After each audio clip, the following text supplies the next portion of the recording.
کہ آپ غور کریں گے دیکھیں گے تو ان کے پاس سب کچھ ہے لیکن وہ کھا نہیں سکتے، مہینوں مہینوں سے صرف بوتلوں پر زندہ ہے، گلوکوز لگ رہا ہے برابر، تو اس کا احساس کیا ہوگا کہ یار میرے پاس سب کچھ ہے لیکن اس کے باوجود بھی دنیا کھا رہی ہے، میں کھا نہیں سکتا۔ دوسروں کو دیکھتے ہیں، آپ بہت دور نہ جائیں، شوگر کے پیشنٹس جو ہوتے ہیں آپ ان سے پوچھئے کہ جو اچھا خاصا ہے، جس کو شوگر کی شکایت نہیں ہے، وہ چار چار گرم گرم رسگلے کھا لے رہا ہے، ربڑی بھی کھا لی اور برفی بھی کھا لی، جو ہاتھ لگا وہ اپنے سمیٹ لیا۔ اور ایک امیر آدمی ہے، گنجائش والا آدمی ہے، سب کچھ اس کے پاس ہے، اللہ کی تمام نعمتیں اس کے پاس موجود ہیں، ہم سے زیادہ اس کے پاس ہیں، لیکن وہ بیچارہ اس کو چھو نہیں رہا ڈر کے مارے، بیماری اسے بھی اللہ نے دی ہے۔ اس سے پوچھئے، اس کے دل کا احساس جانیے، اور پھر رب کی بارگاہ میں سر بسجود ہو کے اپنے رب کی تسبیح بیان کیجئے، میرے رب تیرا کتنا احسان ہے، تو نے اگرچہ ہمیں غریب رکھا، اگرچہ ہمیں دوسروں سے کمتر رکھا، لیکن تیرا کتنا بڑا احسان ہے کہ تو نے صحت و تندرستی دی اور ان مہلک بیماریوں سے ہمیں محفوظ رکھا کہ جو نعمتیں دوسرے نہیں کھا سکتے وہ تو نے ہمیں کھلائیں۔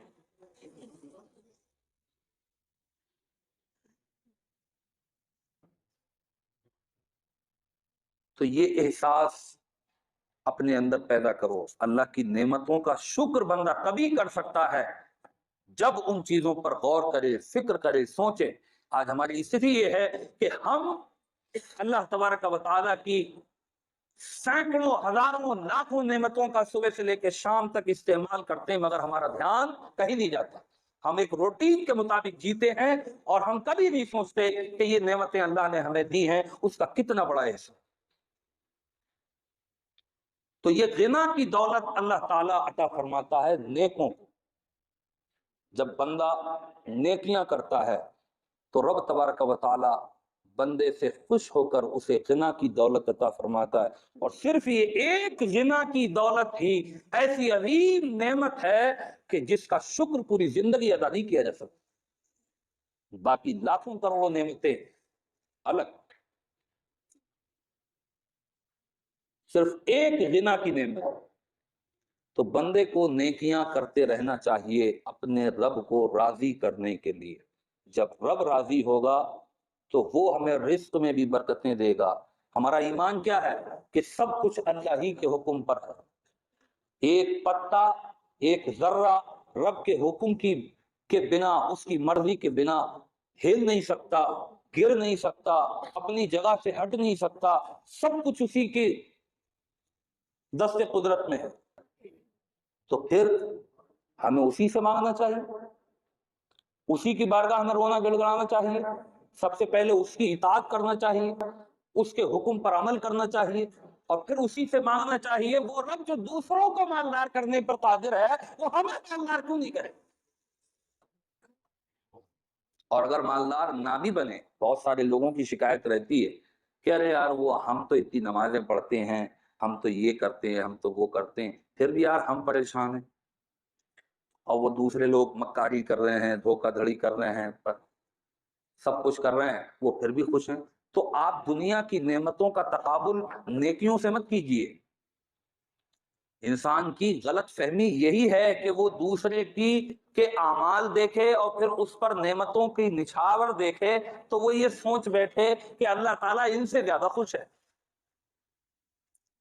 تو پھر تو اللہ تبارک و تعالیٰ کفار و مشرکین سے معاذ اللہ زیادہ خوش ہے۔ دنیا کا سب سے امیر آدمی جو ہے ایلن مسک، وہ کون ہے؟ کوئی مسلمان ہے؟ غیر مسلم ہی تو ہے، تو یعنی کہ دنیا میں سب سے زیادہ اللہ تعالیٰ خوش اسی سے ہے۔ پھر سب سے زیادہ امیروں کی تعداد کفار و مشرکین میں ہے، چاہے وہ یہود ہوں، چاہے وہ نصارہ ہوں، چاہے وہ دوسرے مذاہب سے تعلق رکھنے والے ہوں، سب سے زیادہ امیر کیٹیگریز جو آتی ہے وہ انہی میں ہے۔ تو کیا اللہ ان سے زیادہ خوش ہے؟ تو بندو، اللہ کی خوشی کا تقابل نعمتوں سے نہیں کیا جا سکتا. اللہ تعالیٰ نعمتیں سب کو دیتا ہے، بلکہ آپ جب اس استھتی میں آئے تو آپ لاحول پڑھیں اور شیطان کو دور بھگائیں اور یہ سوچیں کہ اس رب کا کتنا بڑا احسان ہے. اللہ سب سے زیادہ اس سے خوش ہے جسے اپنی بارگاہ میں آنے کا وقت دے دیتا ہے. اللہ سب سے زیادہ اس سے خوش ہے جسے توبہ کرنے کی توفیق دے دیتا ہے، جو مرنے سے پہلے گناہوں کی عادتیں چھوڑ دیتا ہے، جو اللہ کا شکر ہر حال میں بجا لاتا ہے، جو نعمتوں پہ صبر کرتا ہے. اللہ سب سے زیادہ اس سے خوش ہے. یہ دنیا کئے دن کی ہے؟ آج مرے کل دوسرا دن. کتنے دن برت لے گا؟ اللہ ڈھیل دیتا ہے ظالموں کو، اور پھر اس کے ساتھ فرماتا ہے ان بطش ربکم لشدید، تمہارے رب کی پکڑ بہت سخت ہے. ہم نے ہزاروں سینکڑوں ایسی مثالیں بھی دیکھی ہیں کہ اللہ تبارک و تعالیٰ نے بے شمار نعمتیں ان پہ لٹائیں اور ان کو ڈھیل دی، اور وہ بندہ یہ سوچنے لگا کہ میرے ساتھ تو کچھ ہوتا ہی نہیں ہے، میرے ساتھ تو کچھ برا کرنے پر بھی کچھ نہیں ہوتا، میں چاہے دنیا میں کتنے ہی ظلم کروں، چاہے کتنے لوگوں کو ستاؤں، چاہے کتنے حرام کماؤں، چاہے کتنے ہی گناہ کروں، مگر میرے ساتھ کچھ نہیں ہوتا. لیکن اللہ فرماتا ہے ان بطش ربکم لشدید، تمہارے رب کی پکڑ اتنی سخت ہے کہ جب وہ پکڑتا ہے، اذا بطشتم بطشتم، جب وہ پکڑتا ہے تو بڑی سخت پکڑ کرتا ہے. ان نے امیروں کو کٹورے ہاتھ میں دے دیے ہیں، بادشاہوں کو دنیا کے اندر ذلیل و رسوا کر دیا. آپ دیکھو مغلیہ حکومت کو دیکھو، ہندوستان کے اندر مسلمانوں کی 850 سال تقریباً حکومت رہی. آج استھتی دیکھو مسلمانوں کی. ہمارے اعمال ہم کیا سمجھتے ہیں کہ ہم جو کرتے رہے، ہم جو بھی چاہیں کرتے رہے، ہمارا رب ہم کو کچھ نہیں کہے گا. آج اپنی رسوائی دیکھو، سب حاصل کرو. ہمارے اعمال کا نتیجہ ہے یہ. وہ قوم کے جس نے جس ملک کے اوپر 850 برس حکومت کی ہو، آج اس کا حال یہ ہے کہ دوسروں کے رحم کرم پر جیتی ہے. یہ ذلت و رسوائی کی زندگی آپ کیا سمجھتے ہیں؟ یہ عذاب نہیں ہے خدا کا، یہ پکڑ نہیں ہے خدا کا. سب سے زیادہ ذلت و رسوائی کی زندگی آج مسلمان گزار رہا ہے پوری دنیا کے اندر. تو یہ رسوائی کیوں ہے؟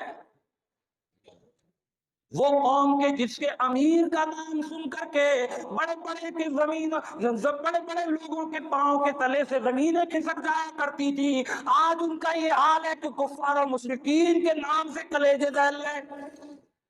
جس ایک خالد بن ولید کا نام سن کر کے بڑی بڑی جنگیں فتح ہو جایا کرتی تھی، آج اسی قوم کا حال یہ ہے. آج اسی خالد بن ولید کا نام لیوا اس قوم کا حال یہ ہے کہ دوسروں کے نام سے دل دہل لے. یہ اللہ کا عذاب ہے. لوگ سمجھتے ہیں کہ آسمان سے پتھر برسیں گے تبھی اللہ کا عذاب ہے، آگ برسے گی تبھی اللہ کا عذاب ہے.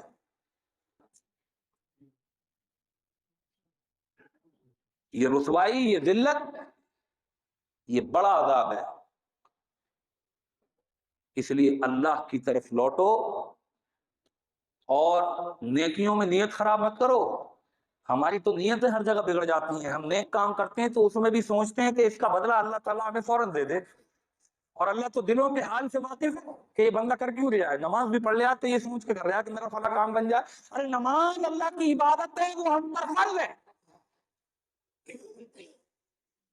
ہم اور آپ اس سماج میں رہتے ہیں، ہم اچھی طرح پہچانتے ہیں کہ کون آدمی ہم سے دل سے محبت کرتا ہے اور کون آدمی فارملٹیز ادا کرتا ہے. پہچانتے نہیں پہچانتے؟ اکثر لوگوں کو ہم سمجھ جاتے ہیں کہ چاپلوس کون ہے اور دل سے محبت کرنے والا کون ہے، جبکہ ہم تو کسی کے دل کے حال نہیں جانتے. لیکن اللہ تو سب کے دلوں کو حال جانتا ہے، ہمارے دل میں چل کیا رہا ہے. تو پھر ہم اس سے مطلب کی بات کریں گے تو وہ نہیں جانتا کیا کہ میرا بندہ میرے سامنے رو رہا ہے تو کس لیے، نماز بھی پڑھ رہا ہے تو کس لیے، قرآن بھی پڑھ رہا ہے تو کس لیے، وظیفہ بھی کر رہا ہے تو کس لیے.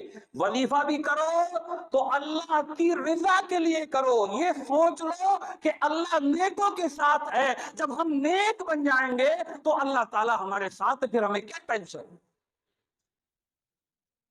تو کوئی اچھا عمل کرو تو اللہ کو راضی کرنے کی نیت کرو، اس سے فوراً بدلہ لینے کی نیت مت کرو.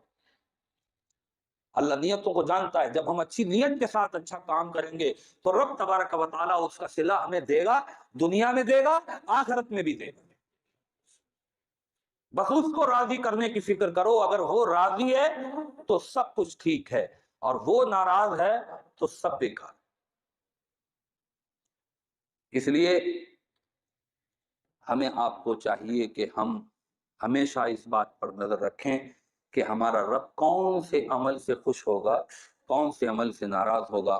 اللہ تبارک و تعالی ہم سب کو علم دین سیکھنے، سمجھنے اور اس پر عمل کرنے کی توفیق عطا فرمائے.